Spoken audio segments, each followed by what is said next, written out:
Ya, vamos a continuar con la segunda parte del sistema digestivo que teníamos que conversar. Vamos a hablar ahora sobre el hígado. Siempre les pongo esta fotito acá que me gusta harto porque permite que puedan evaluar y entender la cercanía que existe entre estos tres órganos y también a veces a través de esta proximidad poder justificar el por qué son órganos que se pueden inflamar en conjunto o pueden generar afecciones en simultáneo. A veces la enfermedad de uno de estos órganos puede llegar a afectar o enfermar a los demás. Entonces se puede acá ver el hígado, que está en contacto estrecho con el páncreas y a su vez con el duodeno. En el duodeno se encuentra esta estructura que es la papila duodenal mayor, que es donde drenan a su vez el ducto biliar común y el ducto pancreático. Ambas drenan en la misma papila. Como habíamos conversado en la clase de ictericia, en los perros este drenaje es separado, entonces por eso acá también están, en el fondo puede explicar fácilmente que podamos tener casos en que hay infecciones desde el intestino que avanzan por la vía biliar y afectan a la vesícula o a las vías biliares hepáticas, o a su vez también pueden afectar al páncreas. Y lo mismo en forma retrógrada cuando hay regurgitaciones muchas veces de estos líquido pancreático o de la bilis, puede a su vez ascender y generar problemas en el hígado cuando las situaciones en el páncreas o en el intestino delgado, etcétera. Entonces, en el fondo, esta anatomía es la que justifica que podamos tener entonces estas afecciones que son tan compartidas y que normalmente al verse uno de estos tres órganos comprometidos es muy probable que los otros de alguna manera también se van a involucrar. ¿Ya? De lo primero que vamos a hablar en el hígado es la lipidosis hepática, que es una condición súper común y bastante famosa, en la que cuando hablamos de hígado normalmente es la que nos suele de hecho, la lipidosis hepática es la enfermedad más común de afección hepática en los gatos. Ya, o sea, la enfermedad hepática más común en los gatos es la lipidosis. ¿Por qué se caracteriza? Por una colestasis intrahepática, es decir, una disminución de este flujo biliar dentro del hígado debido a la acumulación de triglicéridos y lípidos que están dentro de los hepatocitos, de hecho afectando más del 80% de los hepatocitos. ¿Ya? También es una enfermedad que está comúnmente asociada a una anorexia prolongada, comúnmente más de 7 días, o también puede ser una hiporexia crónica, es decir, pacientes que en curso de meses pueden ir consumiendo menos de lo que necesitan, menos de su requerimiento, y eso también puede derivar en una lipidosis hepática. O sea, tanto condiciones crónicas como condiciones agudas pueden ser determinantes para el desarrollo de esta enfermedad. Se considera una enfermedad multifactorial, que quiere decir que puede tener muchos orígenes, muchos factores que involucran que se desarrolle esta enfermedad, y normalmente la consideramos como una patología secundaria, es decir, que cuando tenemos lipidosis hepática debiésemos buscar una causa de base que la esté generando, ¿ya? Pero también existe la lipidosis primaria o idiopática. ¿Ya? Obviamente, al estar en presencia de esta enfermedad, lo ideal es que buscásemos qué condiciones pueden originar esto antes de asumir que puede ser una lipidosis primaria. Si no tratamos la causa de base, es posible que la lipidosis no mejore o el proceso pueda mantenerse en el tiempo, hacerse crónico o recidivar, ¿ya? Así que siempre es muy importante buscar qué es lo que puede originarlo. Las causas más comunes cuando hablamos del hígado son la colangiopatitis, obstrucción e inflamación de la vía biliar, neoplasias muchas veces que son intra o extrahepáticas, la enfermedad inflamatoria intestinal, pancreatitis y diabetes mellitus. Pero hay muchas otras causas que pueden estar presentes. ¿Ya? Por ejemplo, alteraciones del ambiente donde vive el gato, por ejemplo, estreses crónicos sostenidos en el tiempo, ausencia de tutores, adopciones de nuevas mascotas, enfermedad dental, enfermedad por ejemplo, digestiva, etcétera, traumas, cualquier condición que haga que el gato no coma pueda terminar derivando en esta situación, independiente que lo más común o el origen más frecuente de la lipidosis sea patologías intrahepáticas como tal o patologías pancreáticas y intestinales, por lo mismo que hablamos anteriormente de esta cercanía o de este compromiso que se puede generar en los órganos que comparten esta relación tan cercana que son el páncreas, el hígado y el intestino. La lipidosis hepática tiene variados signos clínicos que son no específicos, como casi todas las enfermedades que hemos visto de los gatos. Los signos pueden ser decaimiento, una pérdida de peso y de condición corporal y muscular importante, anorexia, el gato no quiere comer o no va a comer, no puede comer, el gato está notoriamente ictérico, ¿ya? Acuérdense que para que el gato se vea ictérico, la bilirrubina tiene que estar sobre 2, ¿ya? Pueden haber vómitos y en algunos casos muy severos podría generarse encefalopatía hepática, que es este cuadro neurológico derivado por la acumulación del amoníaco en sangre y que este amoníaco genera efectos neurológicos importantes a diferentes niveles, desde alteración de los neurotransmisores, alteración, inflamación del tejido cerebral como tal, o sea, hay muchos efectos secundarios que se generan y los cuadros pueden ser pacientes que están con compromiso de conciencia, con salivación, como el gatito que sale en la foto head pressing, que es apoyar la cabeza en objetos. En el gato, uno de los signos más característicos de la encefalopatía hepática es la salivación, ¿ya? Esa como cialorrea constante asociado muchas veces a un compromiso de conciencia.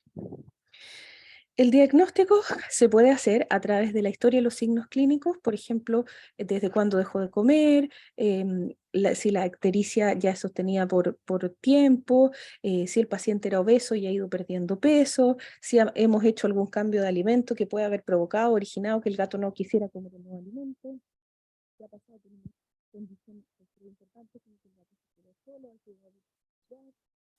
una mascota que se ha dejado de comer, y el gato presenta además con gastrointestinales crónicos, por ejemplo, así que todos esos justamente son importantes para atención. Al examen clínico podríamos sospechar una patología en la clínica abdominal, pero eso también es relativo, depende de la experiencia y depende de la cuidados que hacer al tiempo que la diferenciar fácilmente en el examen clínico. Pero hay una porcentaje que podemos a veces encontrar. ¿Ya? El perfil bioquímico vemos que es bien característico la encima de la lipidosis hepática, normalmente casi todas las lipidosis, las hipótesis van a estar notoriamente más elevadas que la función, ¿ya? Aumenta entre 2 y 5 veces con lo normal, el rango de laboratorio, y comparativamente, como les decía, va a estar más elevada que la AMP, que las enzimas de paréntesis. La física puede estar normal o puede haber una incidencia leve, la AMP puede estar elevada, ¿ya? La AMP también. Si tuviésemos pruebas de los ácidos biliares que se pueden estar alterados, puede haber neumonía, aumento de la sangre, comúnmente se dice que no tiene que ser y que el neumonía es una característica muy importante, más del 50% de los casos de tiene y también puede haber principalmente un caso de el diagnóstico se puede hacer a través de citología y de histología. En este caso, podemos buscar, por ejemplo, para hacer tanto la citología como la histología, como también la histología del paciente tanto en que vamos a ver lo clásico es encontrar vacuoles y sol, que son vacuoles de grasa, por eso se usan vacuoles vacías, ¿ya? En la grasa en realidad es más del 80% de los pacientes tienen deshidratación de hidrogen. Esa es la característica de la enfermedad y el diagnóstico. Por eso, es una otras condiciones hepáticas que podemos diagnosticar muy necesariamente por el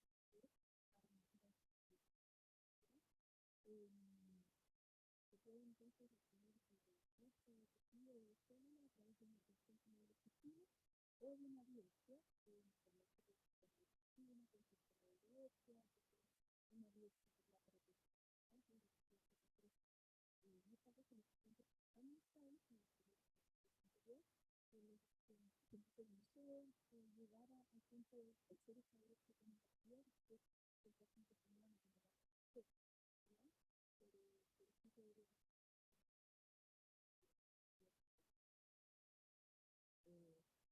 una biopsia puede ser tener el día de la automática cuando es un turístico, para obviamente minimizar los riesgos, porque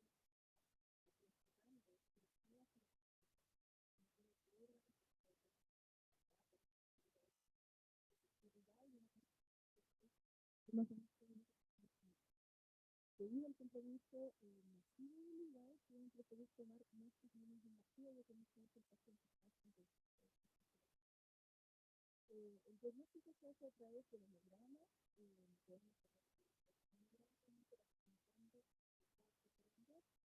podrían empezar una anemia necesita una cuenta 9, la anemia es leve, que tiene un nivel grave,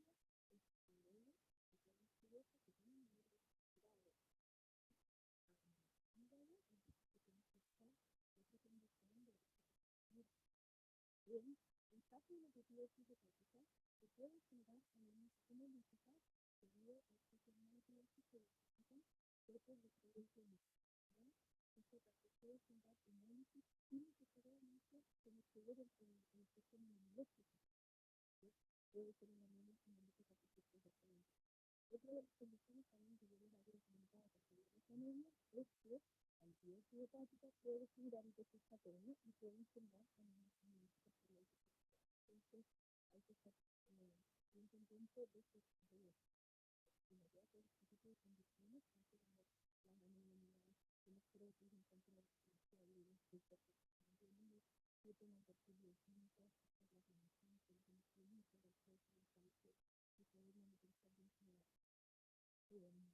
Pueden medir también la coagulación sérica y convertirla en la intestina, para ver que es muy importante también, porque en los casos pasar baja, sobre todo en pacientes que tienen alrededor de enfermedad pancreática concomitante, como que conversamos de que la coagulación se va a acceder en la región del y que además accede a través del factor, con ayuda del factor intrínseco pancreático, por lo tanto, son enfermedades que al factor intrínseco han considerado esta condición de la radiografía, la verdad es que es poco sensible como para casi todos los fenotipos. En algunos casos podría darnos un indicio de que le va a ser un cambio, pero la verdad es que parece que no es en la ecografía abdominal vamos a ver una patomedalla con bordes redondeados, hígado hiperetoico en forma difusa y un infiltrado de cerebral. Al uroanálisis podemos encontrar bilirrubinurias. También si se fijan acá en la contaminación exploratoria, pueden ver que la grasa se pone muy amarilla. Acá en la ecografía de un hígado que está muy graso, que se ve más graso y más blanco que el falciforme, esta textura que está aquí, se ocupa para funcionar la protección. Cuando pasa esto, se pone más blanco que normalmente nos está hablando que está hígado. El tratamiento, si es grave la condición, que en muchos casos los pacientes están en muy malas condiciones, muy comprometidas, necesitamos obviamente primero estabilizarlos. Esta estabilización puede ser larga, con pacientes que pueden tener una hospitalización que toma varios días, pero que perfectamente viene de semanas, con pacientes que requieren fluidoterapia endovenosa, que requieren que les suplementemos con potasio, tanto de forma endovenosa, usando la dosis de 30-40 miligramos de potasio por litro de suero, o también puede ser oral, y que a la vez, en caso de totalidad de puede utilizar tanto una suplementación de suero o una terminación. Para el caso de los pacientes que tengan vómitos y náuseas, es importante utilizar el control de estos porque son obviamente los factores que involucran que el paciente no quiera comer y se sienta mal. Lo común que pensamos en el Roaccután, 1 mg kilo, que se utiliza en percutáneo, también puede ser oral, pero si se está con diabetes ideal es evitar el uso. Metoclopramida, en casos también de pacientes que pueden tener disminución de la motilidad gastrointestinal en la parte del gastrolitis, puede ayudar bastante, que la pueden utilizar en infusión constante a esta dosis, o también a ritmo horario en forma de bolos, y 0,2 por ejemplo de cada 2 horas dependiendo de la necesidad. Y el ondansetron, que es otro antibiótico comúnmente utilizado, a 0,5 mg kilo, que puede ser para 6 o 7 años, utilizando dependiendo de la gravedad del cuadro del paciente o para la gente que necesita indicar. Obviamente también importante el tratamiento nutricional. De hecho, el 50% del tratamiento de la litidosis es que el paciente come, porque si no, esta condición de engrasamiento intrahepático se va a mencionar, va a persistir y no le vamos a poder ayudar. Entonces, nos tratamos nada con supervisar el paciente, pasar los fluidos, medicamentos, que no vamos a tratar la anorexia, que es bastante que llegó a la litidosis. Si el paciente no puede comer porque tiene una condición física, un trauma, una inflamación o una enfermedad que hace que no coma, el paciente debe ser suplementado, ya sea a través de un tubo esofágico, si permite anestesia, o a través de una sonda de alimentación nasogástrica y nasoesofágica, que el paciente se encuentra en condiciones. Para eso, acuérdense que tenemos que calcular el requerimiento en reposo, que son las dos fórmulas que yo puse en la clase de anorexia. Esta habíamos indicado que el paciente pequeño está anorexia, es preferible utilizar esta fórmula, y esta fórmula está desde las 70 de la próxima frente, la utilizamos comúnmente en pacientes que están anorexia. La alimentación se da a partir de forma muy avanzada, ya que a medida que el paciente va cumpliendo más kilos de anorexia, el estómago cada vez se va haciendo más pequeño y menos tolerante al alimento. Es posible que si uno realimenta de golpe con todos los requerimientos que ese paciente necesita, lo más probable es que va a vomitar. ¿Ya?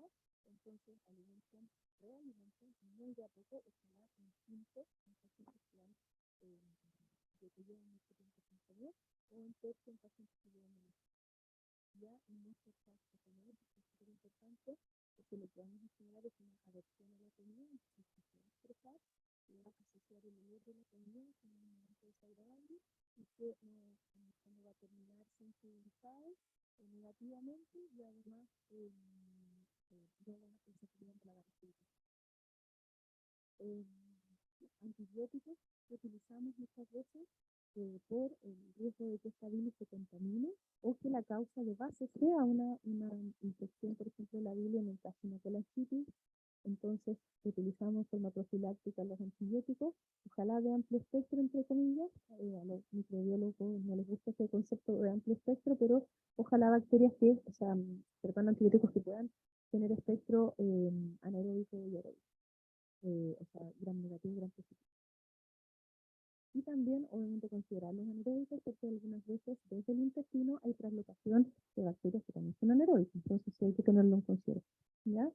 En el caso de los pacientes que vomitan, ojalá no utilizar antibióticos orales, utilizar antibióticos endovenosos en vez de amoxicilina, clavulánico. En ese caso uno podría utilizar ampicilina, por ejemplo, que también es un beta-lactámico, utilizar metronidazol y enrofloxacino, que tienen una buena llegada a la vía biliar y a la vesícula. ¿Ya? Fíjense que la dosis del metronidazol acá es baja, de 7,5 ojalá miligramos kilo, máximo 10, no utilizamos las dosis altas, porque el metronidazol tiene un proceso metabólico en el hígado, y por lo tanto ese paciente no está en buenas condiciones para trabajar de más. Por lo tanto tenemos que utilizar las mínimas dosis para que el hígado no vaya en el fondo comprometerse más, y que podamos ver signos asociados a esa alteración del metabolismo. ¿Ya? Signos, por ejemplo, en el caso del metronidazol, neurológicos que pueden aparecer en casos de intoxicación. Estos pacientes se tienen que suplementar con vitamina K, la vitamina K1. Esa es la que suplementamos, ya que esta vitamina está alterada por la absorción intestinal.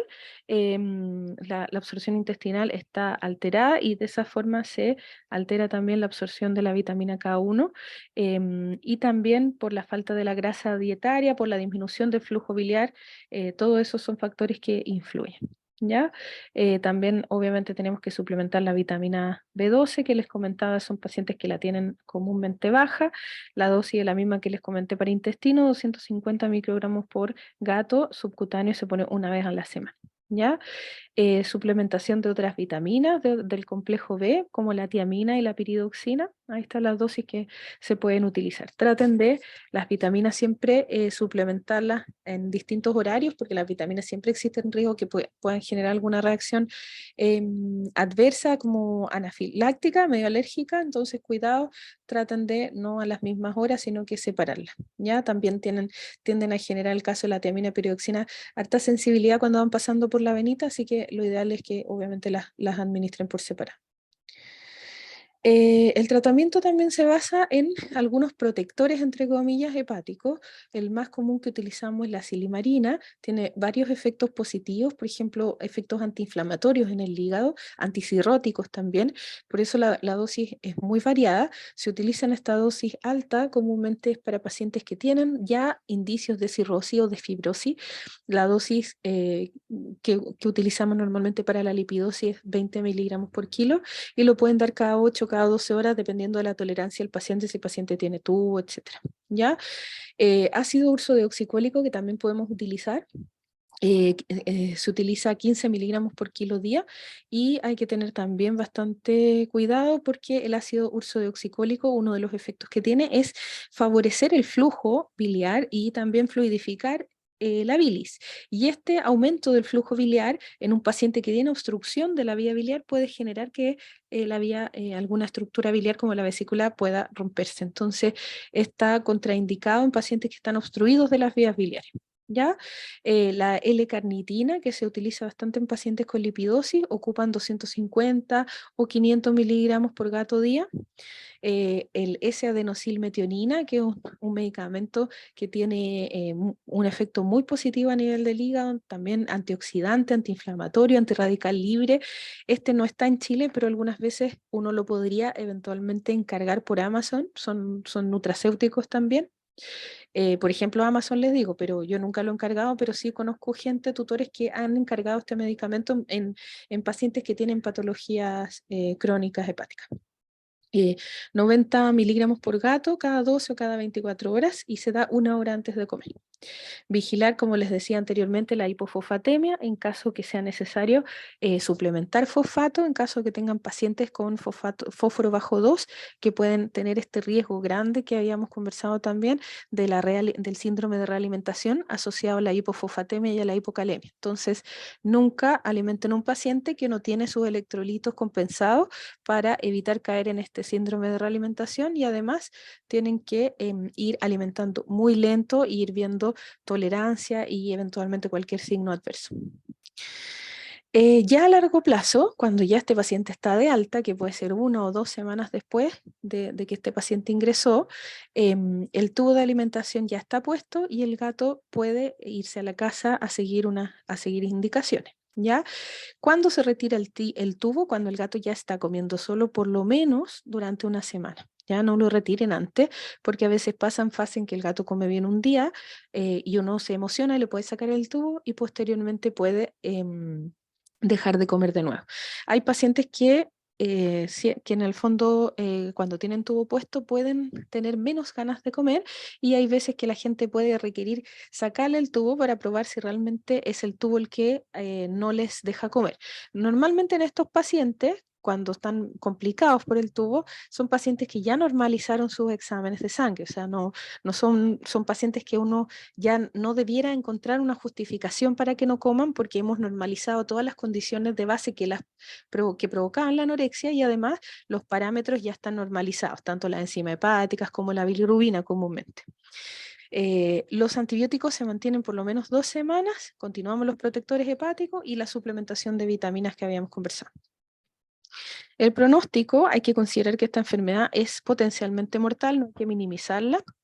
Depende del autor que ustedes lean, pero se registran mortalidades que a veces son cercanas al 70-80%, así que esto no es menor. Hay que advertirlo cuando uno tiene un paciente con lipidosis. La sobrevida es alta, eso sí, si el protocolo terapéutico se sigue en forma responsable y agresiva, si comenzamos con una realimentación temprana, si controlamos los signos clínicos asociados. En general, el paciente tiene bastantes opciones de salir adelante. ¿Ya? En los gatos que sobreviven o los que tienen más predisposición a sobrevivir, normalmente vamos a ver que durante la primera semana de tratamiento los valores de bilirrubina disminuyen al menos en un 50%. En esos casos podemos asumir que el pronóstico es muchísimo mejor. Y a pesar de que podría existir posibilidades de recidivar, es decir, que esta enfermedad recurra nuevamente, que vuelva otra vez el paciente a generar una lipidosis, en general eso es bastante raro. Pacientes que han tenido lipidosis y se han recuperado, es bastante raro que nuevamente vuelvan a cursar otra lipidosis. Posteriormente vamos a hablar de las colangitis. Las colangitis después de la lipidosis es la enfermedad inflamatoria más común del hígado, ¿ya? Em, Desde el 2006 ya la WASABA generó un consenso en la nomenclatura de cómo denominar las colangitis. ¿Ya? Hay distintos tipos de colangitis. Y se dividió en las colangitis neutrofílicas que son agudas, las colangitis neutrofílicas que son crónicas y las colangitis linfocíticas. ¿Ya? También en otras partes del mundo existe la colangitis por tremátodos hepáticos, que esa condición en Chile no está, así que solamente nos vamos a centrar en las colangitis neutrofílicas y en la linfocítica. ¿Ya? Estas enfermedades solamente las podemos distinguir por biopsia, clínicamente no hay forma de que podamos asumir que es una condición o la otra. Hay algunos signos clínicos que nos pueden hacer sospechar, pero una confirmación real solamente la puede dar una biopsia. ¿Ya? En la colangitis se ven involucrados, se ven afectados los canalículos biliares, los ductos hepáticos, los ductos biliares.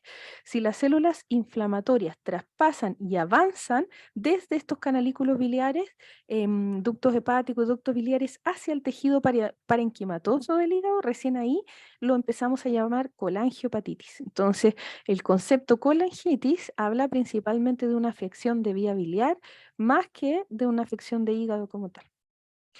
Em, lo mismo aquí, les repito en el fondo esta imagen anatómica para que la puedan ver, cómo drenan la bilis al duodeno y cómo drena el fluido pancreático también acá al duodeno, ¿ya? Y la relación entre esos órganos. En el caso de la colangitis neutrofílica aguda, que es la primera que vamos a ver, es una inflamación neutrofílica del lumen de los ductos, paredes y áreas portales. Inicialmente, la inflamación se va a limitar a los ductos más grandes y luego va a ir avanzando hacia regiones más periféricas. Se propone que la causa inicial es que ascienden bacterias desde el intestino, hay una translocación bacteriana, y la bacteria principalmente más asociada a este cuadro es la Escherichia coli, no la única obviamente. Las bacterias pueden encontrarse a través de una citología o de un cultivo o de una histopatología. ¿Ya?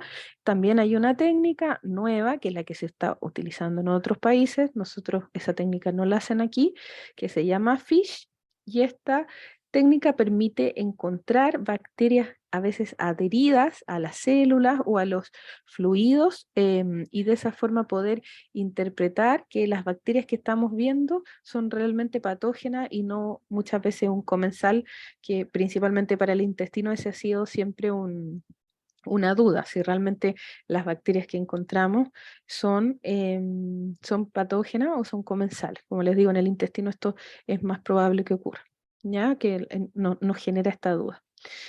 Se pueden afectar gatos de todas las edades, pero comúnmente son gatos más jóvenes, entre 3 a 4 años. No podemos, como les decía, clínicamente distinguirla de otras colangitis y la enfermedad puede durar a veces días, pero a veces también varias semanas, ¿ya? Normalmente en estos casos podemos ver fiebre, a diferencia de la lipidosis. El gato va a estar decaído, va a tener vómitos, uno de los signos que son bastante frecuentes en las colangitis. En algunos casos también puede haber diarrea, el gato puede estar histérico y puede haber dolor abdominal. El hígado lo podemos encontrar grande o normal, ¿ya? Aquí vemos una ecografía, ven a la vesícula biliar, está la vesícula biliar con la pared muy engrosada, ese signo se llama colecistitis, y además aquí vemos un paciente que está mostrando una dilatación severa de los ductos biliares, pero severa, y este paciente era un paciente que tenía colangitis. Em, la colangitis neutrofílica entonces crónica, que es la otra condición, vimos recién la colangitis neutrofílica aguda. En este caso, la diferencia con la aguda es que también va a haber una afección de los ductos biliares, pero en este caso el infiltrado que encontraríamos es mixto, tanto de neutrófilos como de linfocitos y células plasmáticas. ¿Ya? Hay evidencia histológica de hiperplasia ductal crónica y fibrosis. También la causa es desconocida, pero se postula que podría ser la evolución de una colangitis neutrofílica aguda que no se maneja en el tiempo, puede eventualmente evolucionar una neutrofílica crónica, o en algunos casos se postula también que podría tener alguna base inmunomediada, ¿ya? Y por eso el infiltrado es mixto. Se pueden afectar gatos de todas las edades, pero suelen ser un poco mayores que los que vimos, que la edad que vimos en la colangitis neutrofílica aguda. La duración de la enfermedad es prolongada, es una condición crónica, entonces podemos estar a veces meses con esta condición. También se puede producir encefalopatía hepática en caso de compromiso de la función hepática muy marcado, pero es poco común. Y los gatos que tienen colangitis neutrofílica, ya sea crónica o aguda, están siempre predispuestos a desarrollar pancreatitis y enfermedad inflamatoria intestinal, ya proceso conocido como triaditis, por lo que he estado hablando todo el rato del tema anatómico, de la translocación bacteriana y del avance en este caso de esta bilis que puede a veces tener procesos de regurgitación hacia el páncreas. Esta bilis está muchas veces contaminada y puede obviamente tener procesos de avance hacia el intestino, hacia el páncreas, generar procesos infecciosos y inflamatorios también en esos órganos. La colangitis linfocítica es menos común que la neutrofílica. En este caso, el infiltrado que va a haber a nivel de la vía biliar son principalmente linfocitos maduros. Primariamente se ubican en áreas portales y rodeando los ductos biliares.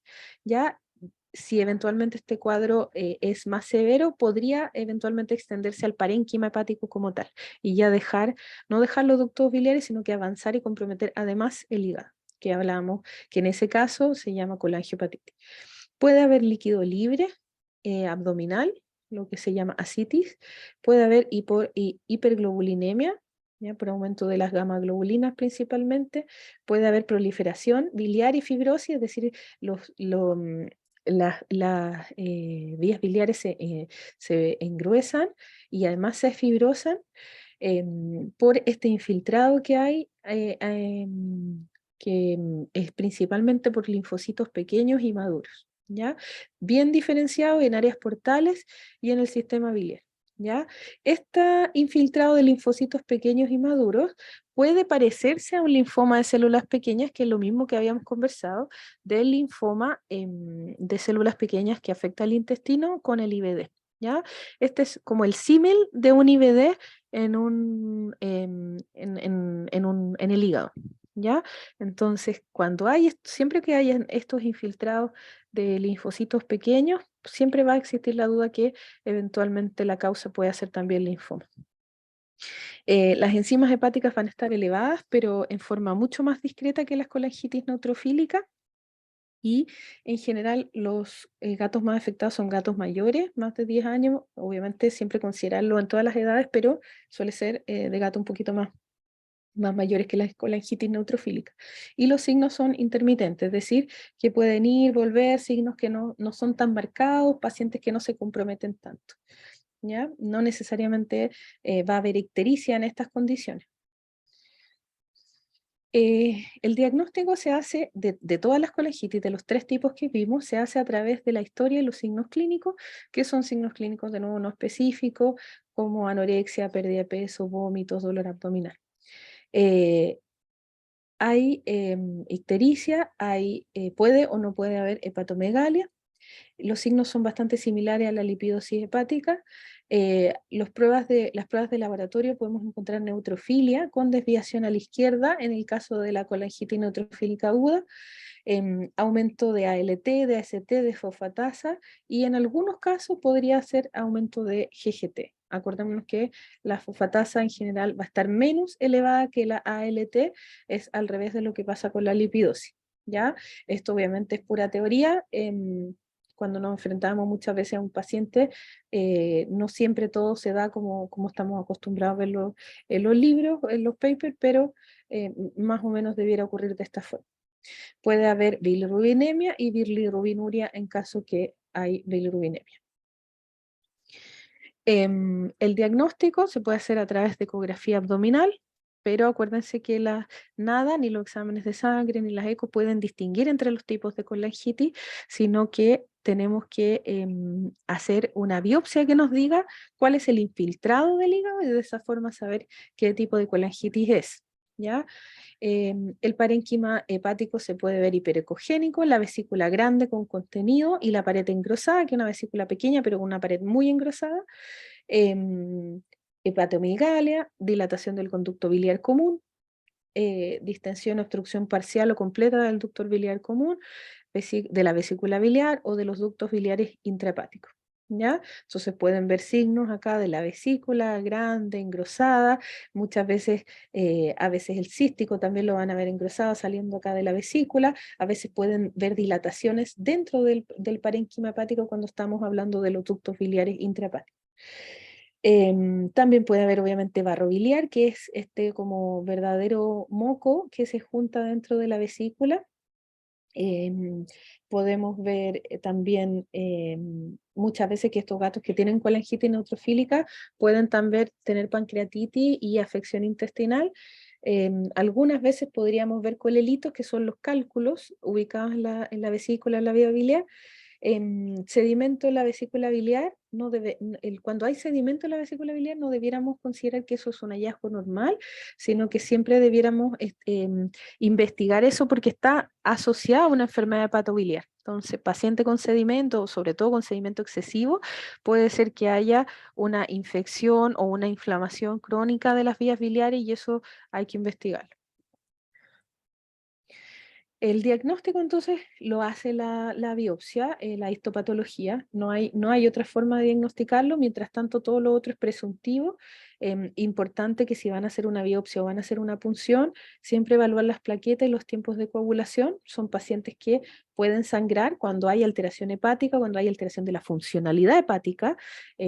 Los pacientes tienen tendencia a las alteraciones de coagulación, no se producen adecuadamente factores de coagulación, sobre todo los relacionados con la vitamina K, por lo tanto son pacientes que si van a hacer estos exámenes deben ser suplementados con vitamina K previamente, por lo menos 48 horas antes de un examen de este estilo. Pueden hacer una biopsia percutánea, que es cuando la hacen con una guía ecográfica, y distintos tamaños de aguja, a veces más grande que esta aguja, que es la clásica chiquitita de 23. Y, por ejemplo, si tienen sospecha de obstrucción de la vía biliar o de ruptura de la vesícula o obstrucción de la vesícula, lo que deben hacer es una laparotomía exploratoria. No deben hacer tratamiento y esperar o eventualmente hacer biopsia. En esos pacientes tienen que entrar a operar si hay signos de ruptura. ¿En qué casos pueden ver signos de ruptura? Eso se puede sugerir a través de la ecografía abdominal, en que vean la vesícula pequeña, que no se llena, y que además puede haber líquido libre alrededor de la vesícula o alrededor del hígado, ¿ya?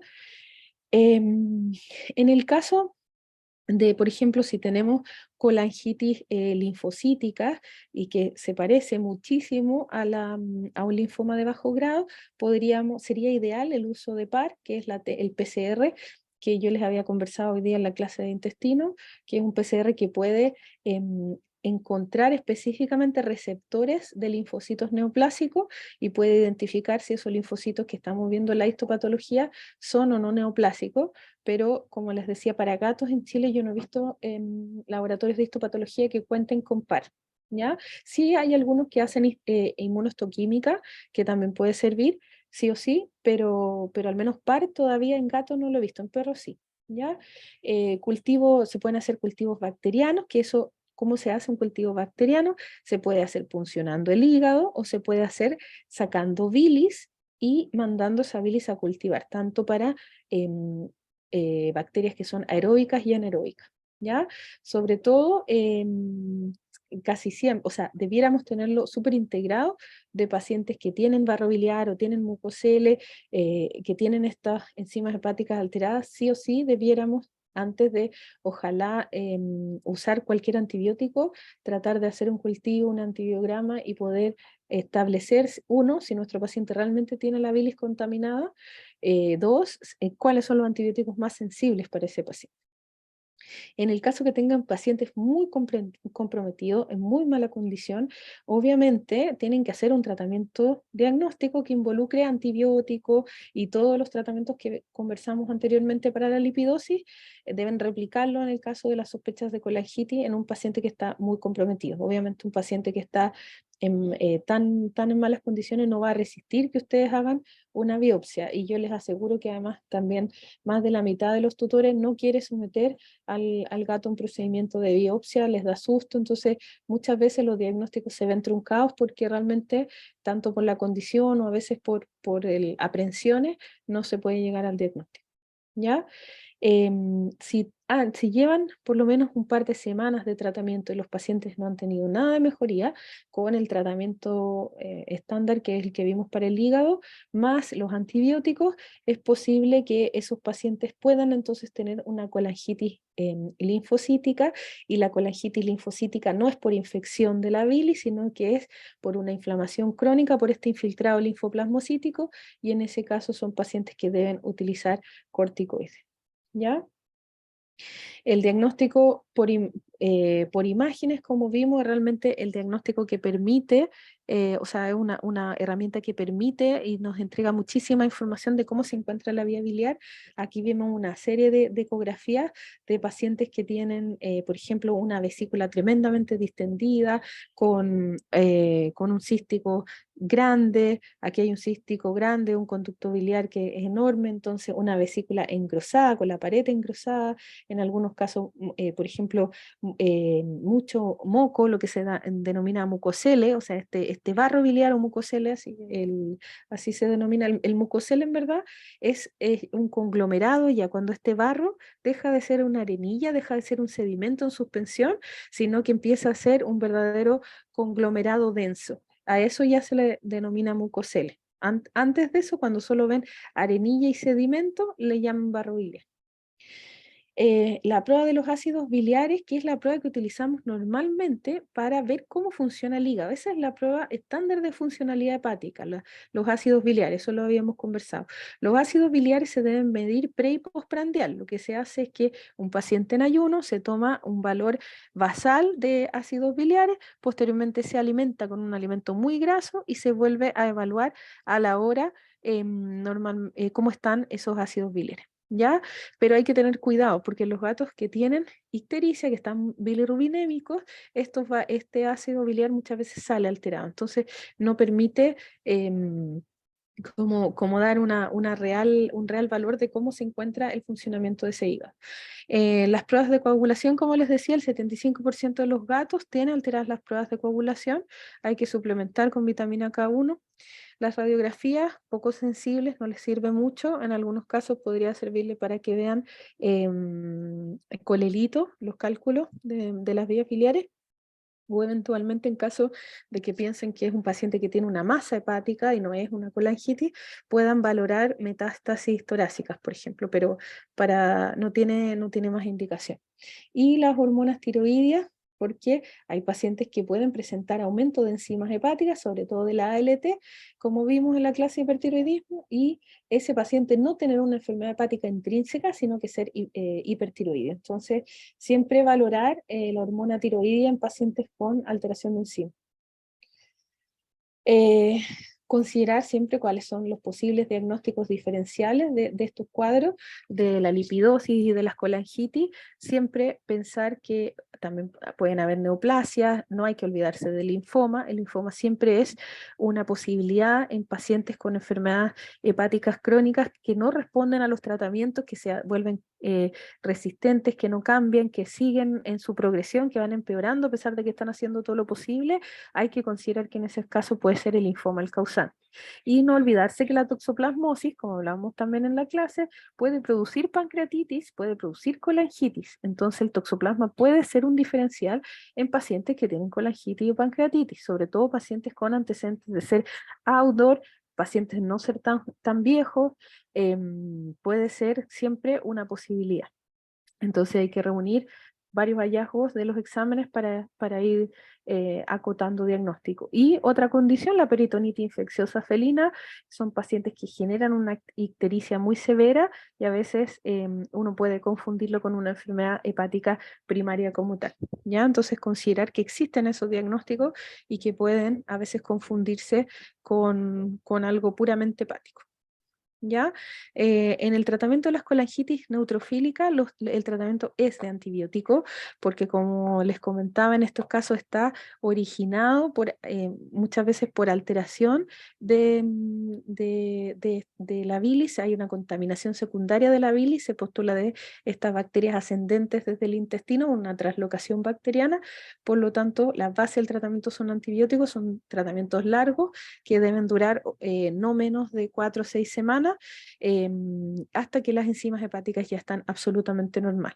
Lo ideal es que si hiciéramos la terapia en base al cultivo, ya sea de la bilis o del tejido hepático, de la bilis es lo ideal, y si ese paciente ya llevan 4 semanas o 3 semanas de tratamiento, no tiene cambios, son pacientes que tienen que pensar en alguna muestra histopatológica para que realmente vean cuál es el diagnóstico y cuál entonces debiera ser el tratamiento que debiéramos estar ocupando. ¿Ya? Acuérdense de que siempre, mientras les hacen el cultivo, comiencen con un antibiótico de amplio espectro, entre comillas, sino que, como les decía, principalmente gram negativo, gram positivo, y le pueden adicionar algún antibiótico con espectro anaeróbico como el metronidazol. ¿Ya? Pueden utilizar los mismos que habíamos conversado anteriormente, ampicilina, amoxiclavulánico, metronidazol y el enrofloxacin. Pueden utilizar el ácido ursodeoxicólico, que es este, entre comillas, protector hepático, que tiene efecto positivo a nivel de los hepatocitos, tiene efectos antiinflamatorios, tiene efectos fluidificantes de la bilis, produce también ácidos biliares que son menos tóxicos, así que genera muchos efectos positivos, pero que está contraindicado en una obstrucción de la vía biliar. El ácido ursodeoxicólico puede disminuir la absorción de la taurina, así que, porque además también incrementa que se elimine por riñón. Por lo tanto, a veces tratamientos crónicos con este nutracéutico puede generar que tengan valores de taurina bajas. Por lo tanto, en algunos casos se recomienda que utilicen suplementos de taurina 250 a 500 miligramos por día. Y la S-adenosilmetionina, el SAMe, que en esta dosis 90 miligramos por gato, que es como de los protectores gástricos, el que en el fondo, gástricos, perdón, protectores hepáticos, de los que se promulga más efectos benéficos, pero como les decía, tendrían que encargarlo porque no está en Chile. En el caso de la colangitis linfocítica, por este infiltrado linfoplasmocítico, lo que tienen que utilizar es corticoide. La dosis son 2,2 miligramos por kilo día hasta que mejoren los parámetros hepáticos. Y posteriormente deben ir haciendo este descenso paulatino. La terapia puede llegar a ser permanente porque como se postula que hay una base inmunológica o inmunomediada, son pacientes que debieran continuar con corticoides mucho tiempo hasta encontrar la dosis mínima responsiva y mantenerlo con esa dosis. Hay gatos que no mejoran y que en esos casos podemos necesitar suplementar o potenciar la terapia con metotrexato, que es otro, que es un quimioterápico, también tiene efectos inmunosupresores, pero obviamente si van a utilizar este tipo de fármacos tienen que tener obviamente la biopsia en mano y haber comprobado que es esta condición si van a avanzar con el uso de este tipo de medicamentos. La silimarina también, el ácido ursodeoxicólico en todas las colangitis, la silimarina y el S-adenosilmetionina. no olvidar en todos estos casos la suplementación con vitaminas del complejo B, cianocobalamina, tiamina, piridoxina, vitamina K1. La encefalopatía hepática es poco común, pero en caso que tengan un paciente grave que genera insuficiencia hepática, el tratamiento es lactulosa oral, 0,5 ml por kilo cada 8 horas, enemas de retención de lactulosa.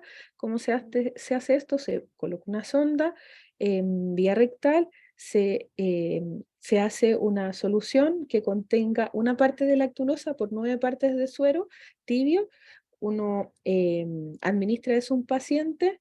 La dosis que uno normalmente utiliza para los enemas son 20 ml por kilo y lo deja actuar durante 20 minutos y luego lo retira. La lactulosa tiene un efecto de captar todas estas sustancias tóxicas, radicales y productos del amoníaco que ayudan a disminuir estos signos neurológicos que se generan. ¿Ya? Y también se recomienda el uso de antibióticos que ojalá no se absorban a nivel intestinal, como la neomicina. ¿Ya? Pero eventualmente pueden utilizar cualquier antibiótico, amoxicilina, amoxiclavulan, cualquiera. ¿Ya? Dietas hepáticas bajas en proteína, en estos casos sí, cuando hay encefalopatía hepática, sí o sí tienen que utilizar dietas bajas en proteína. ¿Ya? Que no se indican para las otras condiciones que yo les mencioné, solo para pacientes que tienen encefalopatía hepática. El signo común en gato es la salivación y la desorientación. Y hay veces que tienen pacientes que en la colangitis linfocítica no responden a la terapia de corticoides, como les decía, pueden potenciarlo con el metotrexato o el clorambucilo. ¿Ya? Ambas drogas se han indicado para esta situación. Pero obviamente hay que medir en forma cercana ir midiendo los hemogramas porque son drogas que inducen alteración de la médula y pueden generar neutropenias severas. El pronóstico de la colangitis es variable, va a depender de la severidad de la enfermedad y la mayoría, al menos de todos de los pacientes que tienen estas condiciones hepáticas, si salen adelante, al menos logran sobrevivir más de un año. Y vamos a hablar del páncreas. El páncreas, de lo que vamos a conversar principalmente, o sea, forma primaria, es la pancreatitis aguda, ¿ya? Aquí hay una fotito más que nada de un recuerdo anatómico de cómo se encuentra ubicado el páncreas, ¿ya? Aquí vemos el intestino delgado, aquí va el páncreas que está en estrecho contacto, aquí vemos con el duodeno, aquí está el estómago, el hígado, entonces entre hígado, duodeno, páncreas tenemos esta relación estrecha, aquí está todo el resto del intestino delgado, el Y1, ahí está el intestino, hasta finalmente llegar al intestino grueso. El páncreas, las pancreatitis agudas constituyen 1/3 de los casos de pancreatitis. ¿Ya?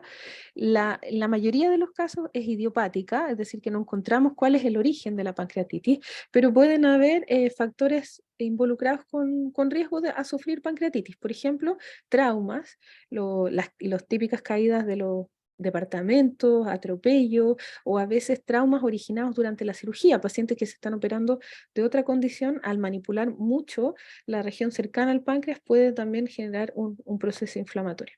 Infecciones de ciertos agentes como el toxoplasma y la peritonitis infecciosa felina, factores isquémicos, muchas veces pacientes que tienen hipotensión, se puede ver afectado el páncreas secundariamente por esa hipotensión y generar pancreatitis, y también pacientes que tienen dislipemias y que mantienen sobre todo, más que colesterol, triglicéridos elevados. ¿Ya? Esos son los factores que se han visto mayormente relacionados con las pancreatitis. ¿Por qué ocurren las pancreatitis? Porque el tripsinógeno, que es esta como preenzima que se libera desde el páncreas hacia el intestino, se activa en forma anticipada. Acuérdense que el tripsinógeno en el intestino delgado se activa al unirse a otra sustancia y forma la tripsina. ¿Ya? Cuando el tripsinógeno no se activa en el intestino delgado, sino que se activa por alguna condición que todavía no está absolutamente tan clara, lo hace dentro del páncreas, lo que va a hacer es que se van a activar otras enzimas y van a empezar a digerirse el tejido o la grasa pancreática. Entonces, esto es bastante severo porque es una condición inflamatoria, una condición bastante dolorosa, ¿ya? Em, un poquito. Em,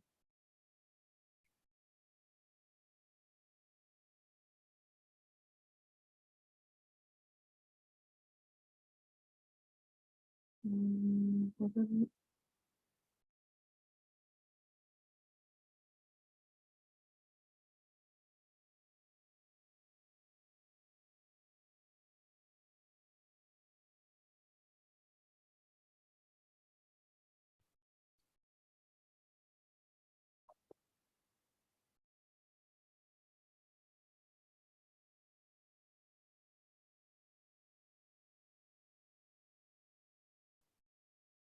ya, perdón que tuve una emergencia. Em, ya, entonces estábamos, espera, voy a verificar que se esté grabando realmente, porque sí, está grabando, que me daba susto perderlo todo. Ya. Entonces, como estábamos hablando, la fisiopatología está originada por esta activación prematura del tripsinógeno que no ocurre dentro del intestino como debe ser, sino que ocurre a nivel del páncreas. Y de esa forma el páncreas se empieza a autodigerir, obviamente se van a generar muchas citoquinas inflamatorias y puede haber complicaciones sistémicas asociadas a esto, incluso evolucionar a una falla multiorgánica y a muerte en muchos de los casos. ¿Ya? Aquí vemos, esta es una ecografía en que se puede ver el páncreas. ¿Ya? Aquí en este caso, si lo pueden ver, todo esto negrito que ven alrededor es líquido que pueden ver peripancreático, esto por edema, por inflamación del páncreas. ¿Cuáles son los signos clínicos? Los signos clínicos son principalmente anorexia, letargia, deshidratación, pérdida de peso, puede haber hipotermia, puede haber vómitos, ictericia en algunos casos en que se comprometa el hígado, ya sea por una lipidosis o por una colangitis asociada a esta pancreatitis, puede haber fiebre también, puede haber dolor abdominal y diarrea.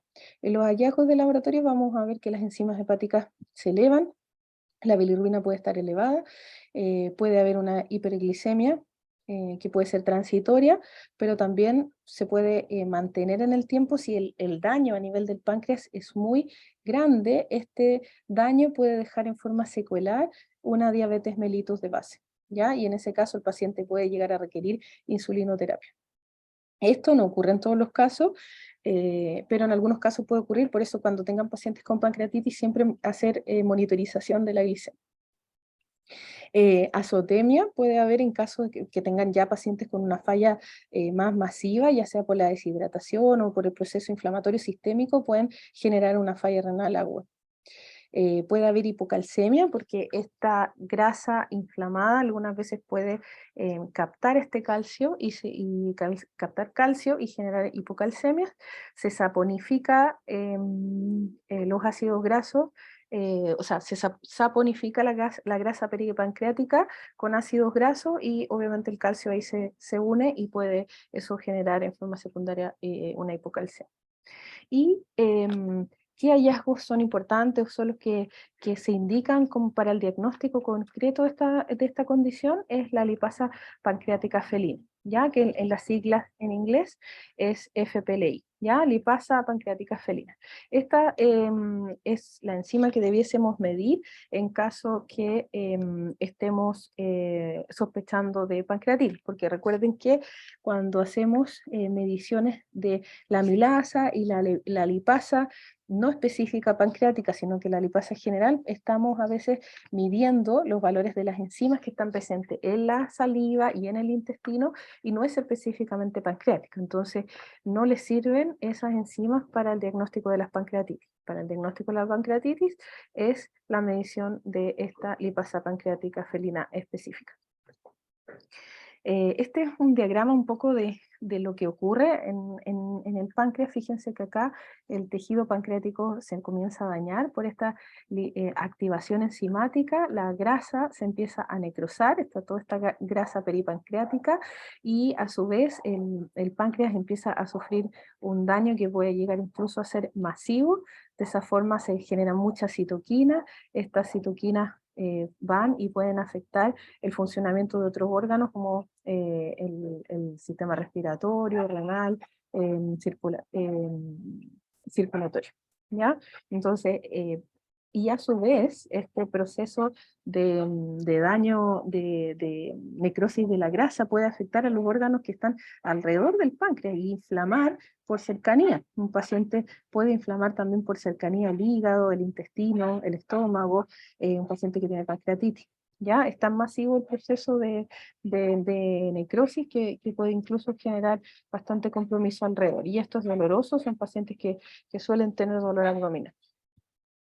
Entonces, el diagnóstico es con esta lipasa pancreática sérica inmunoreactiva, que en el caso de AIDS tiene hecho este test rápido para poder medirla, se llama un SNAP test para medir la lipasa pancreática. ¿Ya? Es bastante sensible y bastante específica, pero obviamente no es 100% eh, como sensible en el fondo. Entonces, obviamente hay pacientes que pueden tener pancreatitis y que pueden no tener la lipasa pancreática elevada. Entonces, ojo con esos pacientes, no descarten los diagnósticos de pancreatitis porque la enzima les salga normal. ¿Ya? Existe otra prueba que es medir la tripsina, pero cuando medimos la tripsina principalmente es para medir el funcionamiento del páncreas. Normalmente en pacientes que tenemos sospecha de insuficiencia pancreática exocrina, medimos la tripsina y no la lipasa. ¿Ya? Así que esa es la diferencia con la FTLI, que esta es una enzima que vamos a medir en gatos con sospecha de insuficiencia pancreática exocrina. La ecografía abdominal es altamente específica, pero poco sensible, es decir, que hay pacientes que pueden no ver, no mostrar que tienen pancreatitis a la ecografía, a pesar de que la tengan. Entonces, muchas veces en pacientes que estén sospechando pancreatitis, tienen que hacer la ecografía y a su vez también medir la lipasa pancreática y juntar los dos resultados. Pero existen los pacientes que pudieran salir negativos en ambos exámenes, tanto en la eco como en la lipasa pancreática. Aún así, no deben descartar pancreatitis en caso de que tengan todos los signos clínicos sugerentes de, y tienen que seguirlo considerando como un prediagnóstico. El tratamiento principalmente es fluidoterapia, corregir la deshidratación, las alteraciones electrolíticas y ácido base en caso que obviamente tengan pacientes muy críticos, manejo nutricional importante. Antiguamente se hablaba de que los pacientes con pancreatitis no debían comer, eso ya es como una información muy antigua. Ningún paciente debe pasar mucho tiempo sin comer, menos los gatos, lo que sabemos de la lipidosis hepática. Entonces son pacientes que deben ser alimentados, igual que cualquier otra condición de enfermedad. Ya el manejo nutricional, ojalá, como hablamos, empezar a alimentar lentamente, porciones que son frecuentes pero pequeñitas. Pues, si el paciente come, permitir la ingesta voluntaria no hay problema, pero si el paciente no come, obviamente colocar un tubo de alimentación.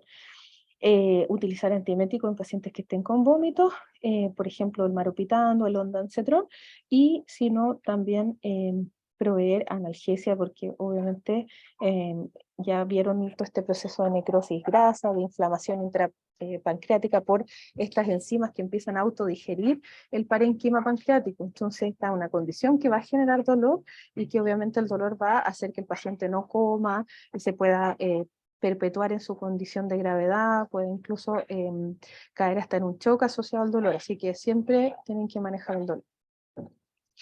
En el caso de las pancreatitis crónicas, si vieron, 1/3 de las pancreatitis de los gatos son agudas, pero 2/3 son crónicas, o sea, ¿qué quiere decir? Que la mayoría de los pacientes tienen pancreatitis crónica. ¿Ya? Los pacientes con gatos comúnmente hacen mucho más pancreatitis crónicas que pancreatitis agudas. Aquí se fijan, hay Hay una fotito en que pueden ver el páncreas, este es el páncreas. Aquí pueden ver que el páncreas está fibrosado y un poquito atrofiado, está muy pequeño, asociado a un gatito que tiene pancreatitis crónica y que obviamente, probablemente por la misma condición desarrolló una diabetes mellitus. La diferenciación de aguda o crónica debe ser, o te la puede dar la histopatología, clínicamente es difícil saberlo, ¿ya? Pero a veces pacientes que, por ejemplo, pueden mantener en forma constante ecografías con inflamación pancreática, pueden a veces, obviamente, sin signos clínicos, sugieren mucho que pueden cursar con pancreatitis crónica. Las pancreatitis crónicas la mayoría de las veces no tienen signos clínicos, son asintomáticos, son muchas veces hallazgos que tenemos, como les decía, en la ecografía, y en algunos casos si hay signos suelen ser bastante leves, a veces vómito intermitente o bajas de peso, pueden estar asociadas a pancreatitis crónica. Las causas pueden ser idiopáticas, o sea, en el fondo no las llegamos a conocer, causas infecciosas como el toxoplasma, o enfermedades crónicas como la enfermedad inflamatoria intestinal o la escolangitis, ¿ya? ¿Qué signos clínicos? Muchas veces subclínicos, o sea, la mayoría de las veces no tenemos signos en las pancreatitis, suelen ser una hallazgo. Pero en algunos casos son pacientes que pueden ser hiporéxicos, anoréxicos, ir perdiendo peso, tener vómitos o diarreas intermitentes, etc. ¿Ya? Podemos ver elevación de enzimas hepáticas, sobre todo en pacientes que tienen colangitis concomitante, y también elevación de la fosfatasa alcalina en pacientes que puedan tener enfermedad inflamatoria intestinal. ¿Ya? Aquí vemos también de nuevo pueden ver cómo se ve el páncreas, en este caso en una laparotomía exploratoria. Este paciente le hicieron una biopsia hepática y tenía una pancreatitis crónica. El diagnóstico de las pancreatitis crónicas puede ser hecho a través de la lipasa pancreática inmunoreactiva felina, pero pasa que en los casos de la pancreatitis crónica muchas veces esta lipasa no está elevada y el valor les va a salir normal muchas veces. ¿Ya? Entonces, en el caso de las pancreatitis agudas es muchísimo más sensible que para las pancreatitis crónicas, pero de todas maneras tienen que considerarlo dentro de sus exámenes diagnósticos. Ecoabdominal, que es específica, pero no es tan sensible, o sea, hay muchos casos de pancreatitis que no van a ver, sobre todo las pancreatitis crónicas, ¿ya? El calcio sérico suele estar muchas veces elevado, o en caso de pacientes que tienen hipercalcemia pueden generar posteriormente pancreatitis, o en el caso de que pueda haber hipocalcemia, la hipocalcemia más común en las pancreatitis agudas, por lo que les decía de ese proceso de saponificación de las grasas por la necrosis grasa que cursan los pacientes con pancreatitis aguda. El tratamiento, eventualmente, ¿cuál es tratar la causa? O sea, ¿cuál es la causa que nos está llevando a esta pancreatitis crónica? Si es que se puede tratar, por ejemplo, a veces ustedes pueden ir indagando y descubrir que la causa pueden ser dietas con alta cantidad de grasas, por ejemplo, las dietas que son renales, tienen mucha grasa, o las dietas a veces para bajar de peso también son altas en grasa, pero bajas en carbohidratos. Y en esos casos un paciente con pancreatitis crónica pueden elegir una dieta que sea más baja en grasa, ¿ya? Cambiar la dieta y eventualmente ir monitorizando los valores de lipasa pancreática, si van disminuyendo también a medida que van haciendo el tratamiento o el cambio dietario. En algunos casos, en humanos sobre todo y en perros, las pancreatitis también asociadas con el uso de ciertos fármacos como corticoides principalmente, pero en los gatos todavía, si bien se describe, no es algo tan establecido como en medicina humana. Obviamente tratar las patologías que pueden haber concomitantes como el IBD, las colangitis.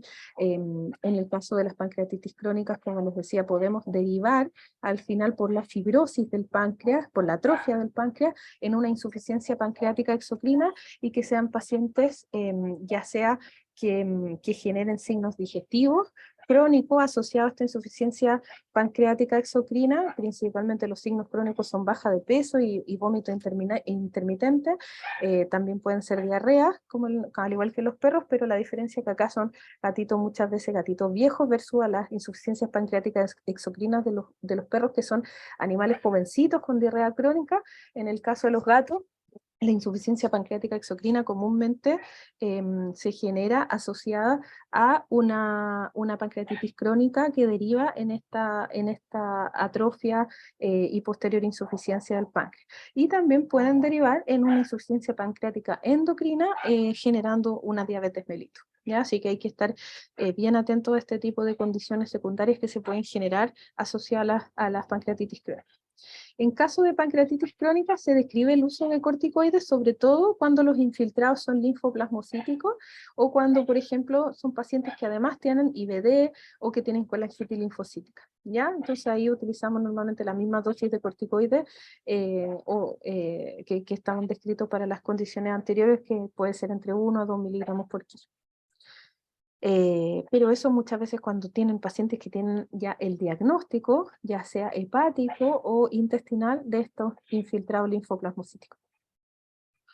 Y acá les puse en el fondo un resumen de qué es la triaditis. Hoy en día este concepto de triaditis se cambió por el término enfermedad sistémica inflamatoria felina, porque se consideraba que este nombre engloba mejor o representa mejor lo que significa en el gato esta inflamación de múltiples órganos. Sabemos que en las triaditis comúnmente vemos afectado el intestino y también podemos ver afectado el hígado y el páncreas, son estos tres órganos, pero hay algunos casos en que esta inflamación puede abordar otros órganos inclusive los riñones. Entonces, ya para no seguir hablando de cuadritis o quintitis, normalmente lo que hacemos ahora es englobar esta condición como enfermedad sistémica inflamatoria. ¿Ya? Felino. Así que cualquier paciente que tiene enfermedad digestiva crónica o enfermedad hepática o enfermedad pancreática puede, como les decía, comprometer, afectar estos órganos que están relacionados íntimamente y de esa forma que se generen estas condiciones sistémicas inflamatorias. ¿Ya? Así que siempre hay que tenerlo en consideración que el gato hace esta condición. ¿Ya?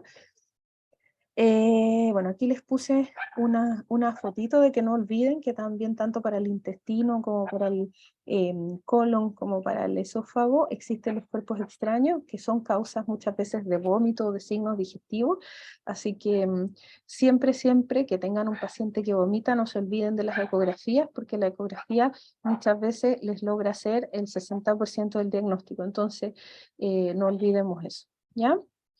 Y por último vamos a hablar de afecciones del colon.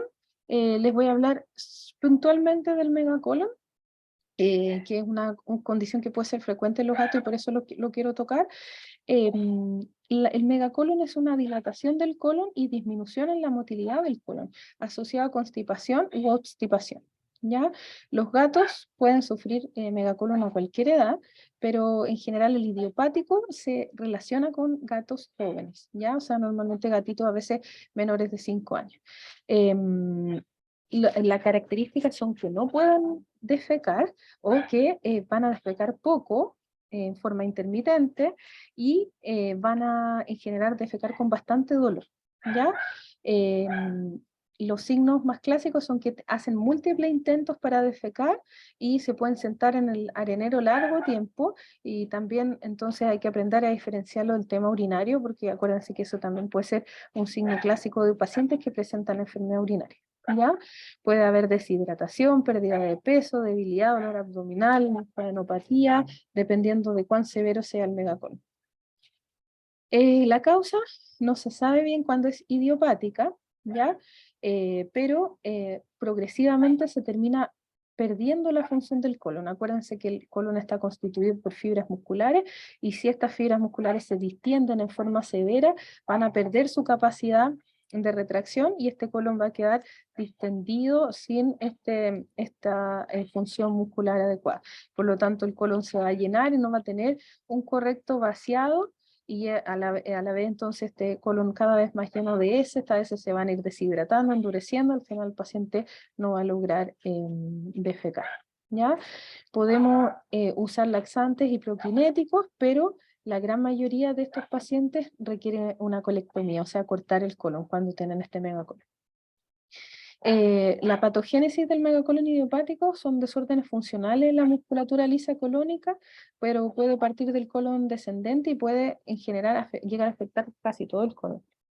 Y como les decía, pacientes que ustedes hacen tratamiento farmacológico, pero no hay evolución, esos pacientes sí o sí se tienen que indicar una colectomía.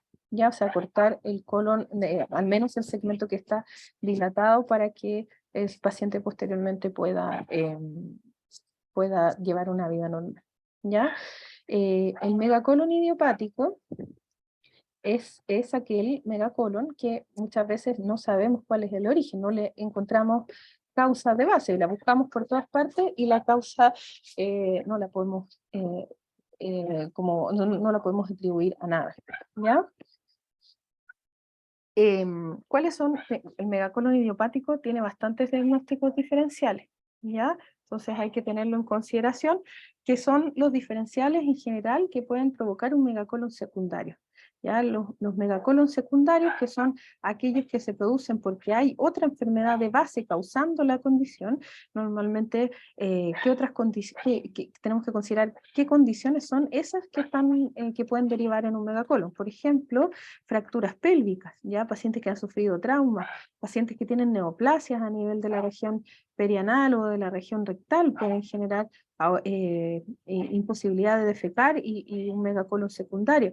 Pueden haber, por ejemplo, pólipos, pueden haber a veces coprostasia asociada a exceso de pelo, gatos que se acicalan mucho, o gatos que están crónicamente deshidratados, por ejemplo, con enfermedades como hipertiroidismo o enfermedad renal crónica.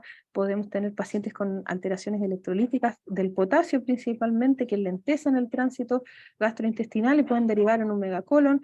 Pacientes que tienen enfermedades osteoarticulares como la enfermedad lumbosacra, o enfermedades congénitas como estenosis de esa región lumbar, puede generar también algunos medicamentos que pueden disminuir la capacidad de defecación, como por ejemplo los opioides, los diuréticos, que deshidratan, o pacientes a veces que tienen alteraciones neurológicas, como la disautonomía felina, pacientes que han sufrido fractura y no se pueden incorporar en forma adecuada, o tienen dolor crónico, pacientes con luxación patelar que no pueden tomar esa posición agachada. Entonces, todo este tipo de causas son las que en el fondo uno debe descartar para considerar que es un megacolon idiopático. Normalmente sí encontramos que el diagnóstico corresponde a alguna de estas condiciones que estamos nombrando, pero ese paciente cursa un megacolon secundario, ¿ya? Hacer una diferencia importante que cuando hablamos constipación y obstipación son signos distintos. La constipación es una defecación infrecuente, dificultosa, asociada a retención de heces dentro del colon y el recto. Una constipación prolongada va a resultar en heces duras y secas que se impactan en el tubo digestivo. ¿Ya? La obstipación ya es una condición más crónica y es la que puede llevar a un megacolon. ¿Ya? Entonces, una constipación es una condición más circunstancial, más aguda, que si no se maneja y se vuelve crónica, ya se llama obstipación. ¿Ya? Esa es la diferencia entre una condición y otra. ¿Cómo hacemos el diagnóstico del megacolon? A través de la historia de ese paciente, qué come, cuál es su ambiente, cuál es su conducta defecatoria, cómo defeca, de qué consistencia son las heces, las cantidades, la frecuencia, examen neurológico, obviamente, viendo que todos los reflejos estén adecuados a nivel de los esfínteres, haciendo pruebas de sangre, descartando enfermedades de base como enfermedad renal, hipertiroidismo, diabetes, que pueden generar deshidratación, alteraciones del potasio, ya viendo la condición de hidratación de nuestro paciente, tomando, en este caso sí las radiografías nos van a servir bastante porque vamos a poder ver condiciones ortopédicas como veíamos en esta radiografía acá, una inestabilidad lumbosacra severa en este paciente, que aquí pueden ver cómo este ligamento, se calcificó, se hipertrofió y se calcificó en esta región de inestabilidad, y por lo tanto esto genera muchísimo dolor, y para el paciente tomar la posición, incluso defecar, es tremendamente doloroso, ¿ya? Entonces la radiografía en este caso sirve muchísimo más, y también podemos evaluar cuál es la distensión del colon, si está realmente pasando por un megacolon o está pasando por una constipación, una obstipación que aún no deriva en un megacolon. Entonces la radiografía nos sirve bastante. Y obviamente evaluar siempre en estos pacientes que no puedan defecar cómo están cómo está en general su estatus osteoarticular, ver si hay displasia de cadera, ver si hay otra enfermedad ortopédica que pueda influir. ¿Ya? Muchas veces tenemos que hacer exámenes a veces para poder palpar, ver si hay masa, evaluar si es que podemos hacer enemas para sacar estas heces, evaluar, por ejemplo, presencias de hernia, de heridas, de masa, etcétera, que nos puedan ayudar al diagnóstico. Ya aquí vemos algunas radiografías de casos severos de megacolon, así pueden llegar a estar. Entonces muchas veces es difícil que puedan corregir esto en un paciente. Fíjense este de acá, el megacolon severo, ya este paciente con una condición así no puede nada más que ser operado, porque no hay forma de sacar estas heces con un enema. Ya ven aquí, es imposible, este paciente tiene que operarse. ¿Ya? Acá, bueno, esto es muchísimo más posible de sacar a través de un enema. ¿Ya? Esto obviamente solo de manera voluntaria es difícil que pueda defecar esto porque es muy duro y es muy doloroso. Fíjense que acá estas heces están comprimiendo la uretra, generando una vejiga enorme, obstruida, asociada a este proceso del colon. Entonces, obviamente son condiciones bien importantes que hay que considerar, ¿ya? Entonces, el tratamiento siempre es remover las heces que obstruyen, ya sea de forma quirúrgica o de enema si lo permite el paciente. Asegurar la motilidad colónica, y eso lo hacemos a través de medicamentos que ayudan a mejorar la motilidad y también algunos laxantes que van a ayudar a aumentar el tamaño de las heces y a mantener estas heces más hidratadas. Que el paciente esté adecuadamente hidratado también, eso es súper importante. Un paciente deshidratado, de la primera parte que el organismo toma recursos para hidratarse es del colon, así que sí o sí tienen que hidratar a ese paciente en forma endovenosa si lo requiere y manejar obviamente cuál es la causa de base en caso que la tenga, sobre todo los megacolon que son secundarios y no idiopáticos. ¿Ya?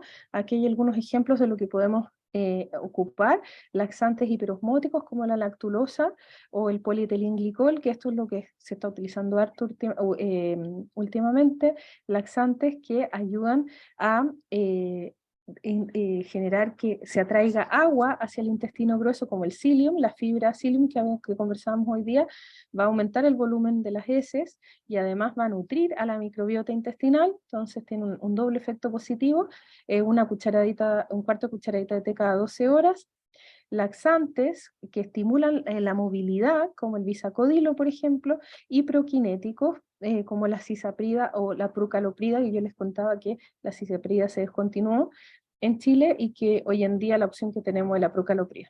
¿Ya? Ahí están las dosis de la cisaprida y la dosis de la prucaloprida, que 1 miligramo por gato cada 8, cada 12, cada 24, dependiendo de la necesidad que tengamos. Obviamente, esas radiografías que ustedes vieron acá, estos pacientes no es para darle un prokinético y un laxante y para la casa, pues estos pacientes tienen que operarse, este paciente tiene que hacerse un enema, o sea, no va a funcionar con un medicamento, ¿ya? Solo vamos a perder tiempo. Entonces, como les decía, el megacolon secundario, evaluar siempre cuál es la causa de base que está ocurriendo acá, si hay patologías osteoarticulares, si hay patologías metabólicas crónicas, qué es lo que está ocurriendo. No es normal no defecar, la frecuencia defecatoria normal debiera ser al menos 1 o 2 veces en el día, todos los días hay que defecar, entonces de eso tienen que estar bien pendientes, ¿ya? En general, las colectomías andan bastante bien si es que se preserva la zona de la válvula ileocólica. Son pacientes que pueden tener vida normal, algunas veces pueden tener unos primeros meses con diarrea, pero posteriormente pueden incluso llegar a defecar normal, así que en general la calidad de vida es bien buena. Y eso, ¿ya? Así que esto es lo que teníamos que conversar acerca del sistema digestivo. Obviamente si les surge cualquier duda, tenemos que escribirnos y obviamente yo les voy a contestar todas las dudas y lo que sea. Así que tratan de estudiar lo que más puedan para que esta vez nos vaya bien en la cátedra y como les digo, las notas del control voy a tratar de subirlas en estos próximos días antes de la cátedra para que tengan la noción de cómo se van a presentar y puedan empezar a calcular los promedios. ¿Ya? Eso, que estén bien.